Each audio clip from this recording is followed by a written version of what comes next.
بعض جگہوں پہ نیکیاں تو ہیں معیاری نہیں۔ حضرت خواجہ معین الدین چشتی اجمیری رحمۃ اللہ تعالیٰ علیہ نے 50 سال خدمت کی ہے دین کی۔ کتنے؟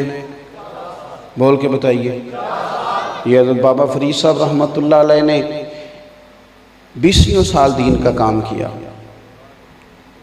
اور بابا صاحب عصر کی نماز کے بعد قرآن پاک کا درس دیتے تھے ہر روز۔ کس چیز کا؟ بول کے بتانا، بول کے۔ چلے میں نے آپ کی ڈیوٹی تھوڑی لگائی ہے، میں تو بابا صاحب کی بات کر رہا ہوں نا، دی گواہی تو دے چھڑو تہاڈی مہربانی۔ کس چیز کا درس دیتے تھے؟ چلیں عرس کے سارے دن ہی قرآن پاک کا درس دے دیا جائے۔ بابا صاحب کے حالات میں لکھا ہے قرآن پاک کا درس عصر کے بعد ہر روز بابا صاحب دیتے تھے۔ خدمت کی ڈیوٹی کی اور رجال کار تیار کیے، خواجہ نظام الدین جیسے لوگ، حضرت مخدوم علی احمد صابر جیسے لوگ، بندے تیار کیے، کام کیا۔ تعلیمات جو تھیں، جو ان کی اصل کام تھا وہ رہ گیا، اور جو چیزیں صرف تبرک تھیں ان پر توجہ چلی گئی۔ اصل کام کرنے کی ضرورت ہے اہل تصوف کا۔ وہ اصل کام کیا ہے؟ تبلیغ دین، اشاعت علم دین۔ بہرحال بات چونکہ لمبی نہیں کرنی، 50 سال خدمت کی ہے دین کی، دن کو تبلیغ، رات کو عبادت۔ خواجہ معین الدین صاحب نے آخری عمر میں بڑا رویا کرتے تھے، ہر وقت روتے تھے۔ خدام نے ایک دن عرض کی، حضور اتنی خدمت کے باوجود بھی پلکیں ہر وقت بھگوئے رکھنا معنی کیا ہے؟ تو خواجہ اجمیر فرمانے لگے، نیکیاں تو کچھ ہیں، اور میں نے غور کیا ہے ہیں کچھ، تم ٹھیک کہتے ہو، پر وہ اس قابل نہیں کہ اللہ رسول کی بارگاہ میں پیش کی جا سکے۔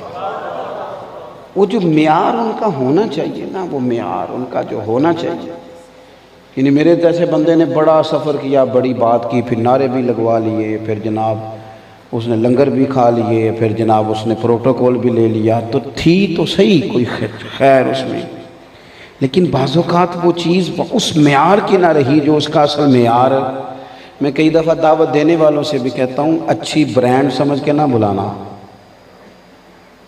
ایک مشہور آدمی کو بلا رہے ہیں، یہ سمجھ کے دعوت دینا کہ یہ رب رسول کے دین کا نوکر ہے، بس اس طرح کا لہجہ بنانا، اس طرح کا ماحول نہ بنانا، یہ ٹھیک نہیں ہوتا۔ کچھ چیزیں ہمیں بالکل سادگی میں، اخلاص میں لانی چاہیے۔ عزیز دوستو، زندگی میں ایک تو کچھ کریں، اور پھر کریں تو ذمہ داری سے کریں، اور پھر اگر نیکی ہو تو اس کا کوئی معیار ہو، اس میں اخلاص ہو، للہیت ہو۔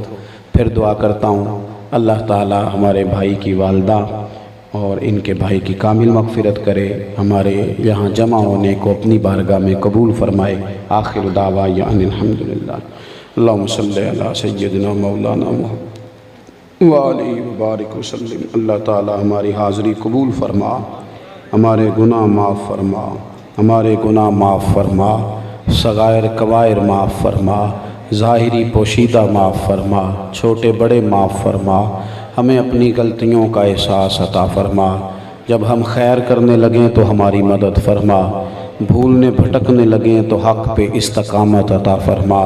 اے کائنات کے مالک، اپنے حبیب پاک علیہ السلام کا صدقہ، ہمارے عزیز ہیں، خدمت دین کرتے ہیں، اللہ تعالیٰ ان کی والدہ، ان کے بھائی، ان کے رشتہ دار اور بھی جو دنیا سے رخصت ہوئے، اللہ ان سب کی قبریں ٹھنڈی کر دے، اللہ ان پر فضل اور احسان فرما دے، اللہ ان کے نیک جذبات اپنی بارگاہ میں قبول کرنا، خدمت دین میں مدد فرمانا، اللہ تعالیٰ ان کے اس خیر کے کاموں کو ان کی والدہ کے لیے باعث رحمت بنانا، باعث فضل بنانا۔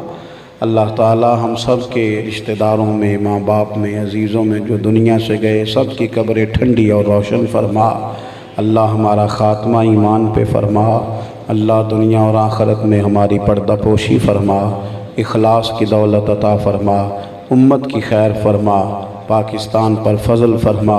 اللہ تعالی ہمارا خاتمہ بالخیر فرما۔ رب اغفر وارحم وانت خیر الراحمین وصلی اللہ تعالی علی حبیبہ سیدنا و مولانا محمد. السلام علیکم.